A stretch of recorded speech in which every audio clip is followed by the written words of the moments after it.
At the tail end of the Appalachian Mountains, where the Coosa River flows past Bluff Mountain, sits the small town of Gadsden. It was here, on a dreary winter day in 1947, that a son was born to Evelyn and Roy Baxter Moore. The first of 5 children, Roy Stewart Moore was born into a world of humble beginnings. His father was a construction worker and they struggled to make ends meet. The Moore family lacked indoor plumbing and they farmed for extra food. But every Sunday, they ate a square meal, played backyard football, and gave thanks to Almighty God at Gallant Baptist Church.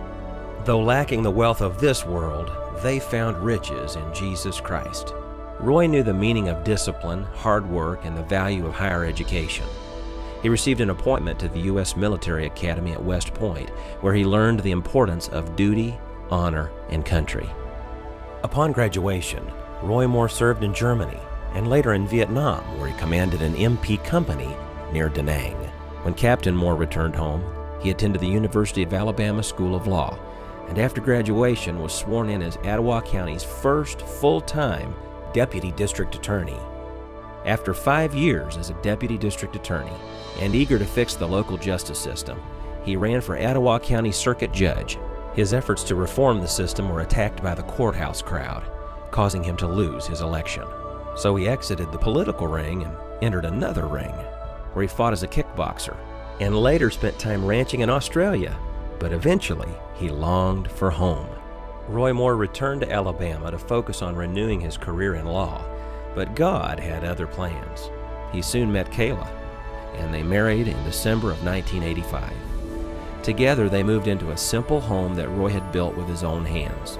Having little furniture, they decorated as best as they could, and they ended up with just one wall adorned with a simple handmade wooden plaque of the 10 Commandments. Busy providing for his new family, Roy Moore was unexpectedly appointed by Governor Guy Hunt as Etowah County Circuit Judge in 1992. Finally, the Lord had given to him what he had not been able to obtain on his own: an opportunity for public service and a chance to uphold justice. Judge Moore decorated his new courtroom with help from Kayla and friends, and decided that the plaque of the 10 Commandments that had adorned one wall in their new home would be better suited for his courtroom, serving as a reminder of our nation's godly heritage and the foundation of our moral law. From the very beginning, he was targeted by the ACLU. He opened his jury sessions with a prayer, just like other judges had done across the state for decades. But it was his display of the 10 Commandments that they objected to the most. So when he refused to remove the plaque at the request of the ACLU, he began his long battle to recognize the sovereignty of God. Your understanding is that the federal court ordered that you could not acknowledge God, isn't that right? Yes. And if you resume your duties as Chief Justice after this proceeding, you will continue to acknowledge God as you have testified that you would today. Absolutely. No matter what any other official says. Absolutely. Without, if I can clarify that, without an acknowledgement of God, I cannot do my duty. I must acknowledge God. It says so in the Constitution of Alabama. It says so in the First Amendment to the United States Constitution. It says so in everything I've read.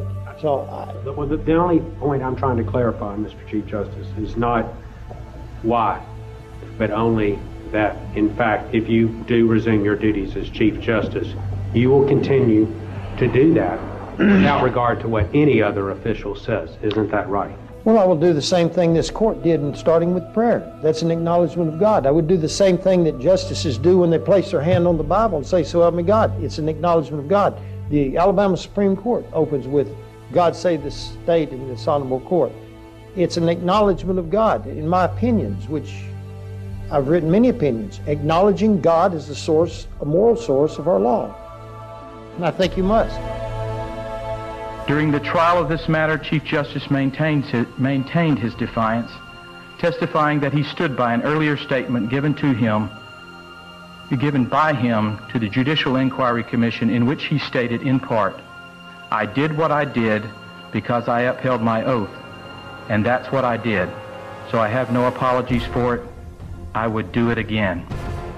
The Chief Justice showed no signs of contrition for his actions. Because of the magnitude of the decision with regard to sanctions for the Chief Justice's violation of the canons of judicial ethics was a difficult one for this court to make.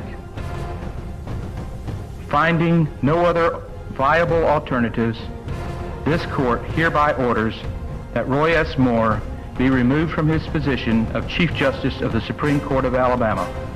This court is now adjourned. It's a fight that has taken him from courthouse to state house, from churches to the halls of the U.S. Congress, from election as Chief Justice to his dismissal, and from obscurity to national hero.